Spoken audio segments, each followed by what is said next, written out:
Bienvenidos estudiantes, este es el espacio académico de contabilidad. Soy William Guerrero, especialista en finanzas y candidato a maestría en educación. Este es el módulo número 1.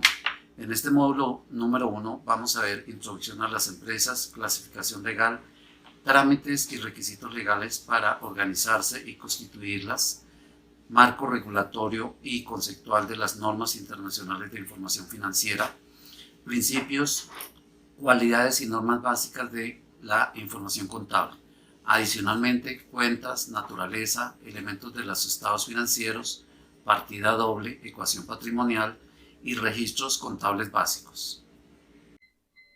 Dentro del módulo 1 se verá el concepto de empresa, la clasificación, la formalización legal, contable y financiera, el marco regulatorio y conceptual de las NIF, los principios y cualidades de la información financiera, las cuentas contables, la naturaleza, los elementos de los estados financieros, la ecuación patrimonial, clasificación y registro de los hechos económicos.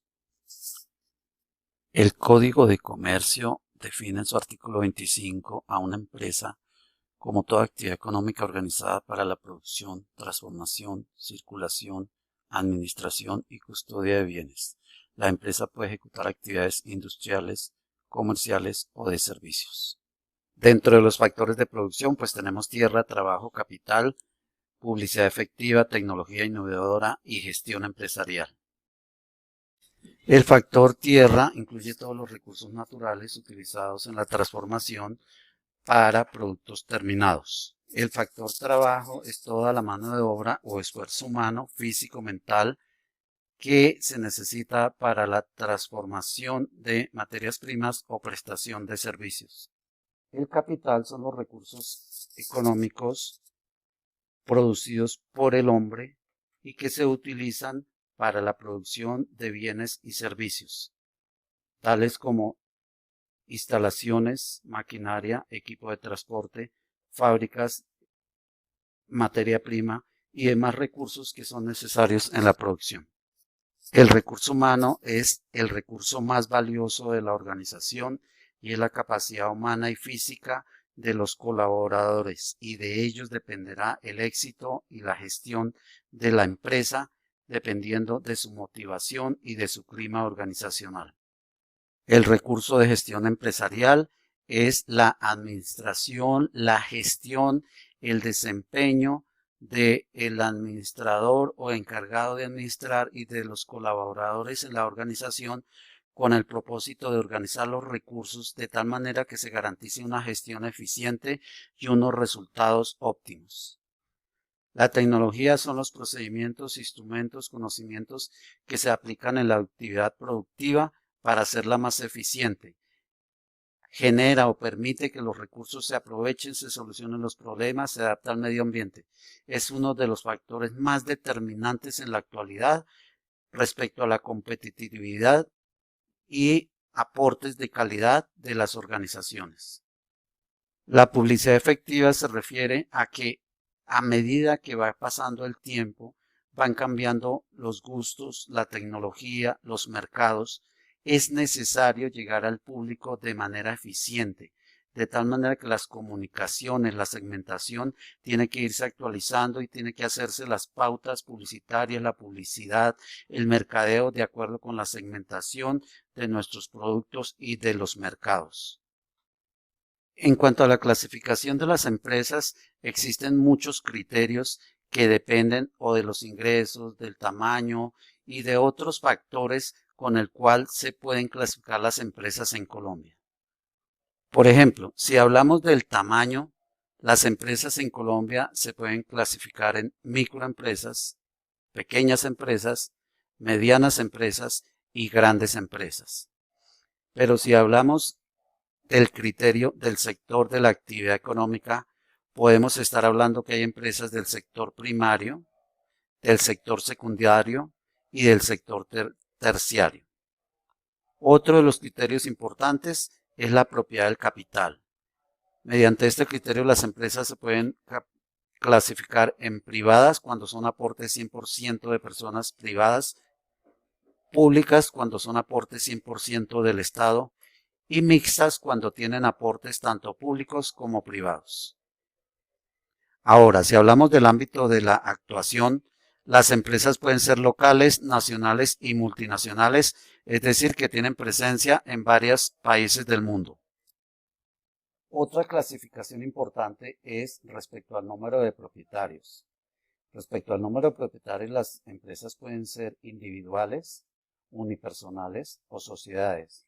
Y si estamos hablando de las sociedades, pues ya tenemos que estar hablando de la sociedad anónima, de la sociedad en comandita por acciones o de la sociedad en comandita simple. Como también, si tenemos en cuenta el criterio de la forma como se asocian, que lo que importa es la calidad de la persona, podemos estar hablando de las empresas limitada, sociedad colectiva, sociedad en comandita simple y la persona natural como tal. Si estamos hablando del criterio de la función social, las empresas pueden ser de trabajo asociado como cooperativas, con ánimo de lucro como son todas las sociedades comerciales en sus diferentes figuras societarias, como también las entidades o asociaciones sin ánimo de lucro. Ahora, si estamos hablando desde el punto de vista del criterio de la legislación tributaria referente al pago de impuestos, las sociedades ya se clasifican en diferentes formas. Primero, las personas naturales de carne y hueso que pertenecen al régimen no responsable cuando sus ingresos son inferiores a 3.500 VTs, mientras que las personas naturales y las sociedades, en su caso las personas naturales que superan los ingresos superiores a 3.500 VTs al año y las sociedades, cualquiera sea de ellas que sea con ánimo de lucro, pertenecen al régimen responsable de impuestos. Algunas serán catalogadas como grandes contribuyentes, algunas serán clasificadas como autorretenedores, pero todos serán igualmente responsables del pago de los impuestos. De acuerdo con la última legislación del Estado colombiano, si hablamos de la clasificación de las empresas desde el punto de vista de sus ingresos, tenemos que en el sector manufactura hay tres grupos. El sector clasificado como microempresas cuando tienen ingresos inferiores a 23.563 VTs. Las pequeñas empresas entre 23.563 VTs y 204.995 VTs. Y las medianas entre 204.995 VTs y 1.736.565 VTs. En cuanto al sector servicios, también están clasificadas en micro, pequeña y mediana. Micro hasta 32.988 VTs, mediana entre 32.988 y 132.951 VTs y grande entre 131.951.000 VTs y 483.034 VTs. Mientras que en el sector comercio, las micro con ingresos hasta 44.769 VTs, pequeñas entre 44.769 y 430.196 VTs y medianas entre 430.196 VTs y 2.160.692 VTs. En cuanto al proceso de constitución de las empresas, son los trámites que hay que realizar para constituirlas. Lo primero que debe hacerse es tener en cuenta la figura societaria que se va a adoptar y luego tener en cuenta todos los trámites legales que es necesario hacer desde la escritura de constitución hasta que finalmente tengamos toda la documentación al día, pasando por los trámites de licencias, SAICO-ASIMPRO, bomberos, RUT, o mejor, pre-RUT, RUT y todos los documentos y trámites legales necesarios para su normal funcionamiento. En cuanto al marco conceptual de las NIF, se refiere a lo que tiene que ver marco conceptual en sí, el objetivo de la información financiera, las características de la información financiera, las características de la entidad que informa y todo lo que debe acatarse de acuerdo con las normas internacionales de información financiera. Para aplicación de las NIF en Colombia hay tres grupos, de los cuales ya está reglamentado previamente. El grupo 1, el decreto 2784 es el que las rige. El grupo 2, para las MIPYMES. En el caso del grupo 2 se utilizan las NIF para las MIPYMES y es el decreto 3022. En el caso del grupo 1 se aplican las NIF plenas y en el caso del grupo 3 se aplican las NIF simplificadas y el decreto es el 2706 de 2012.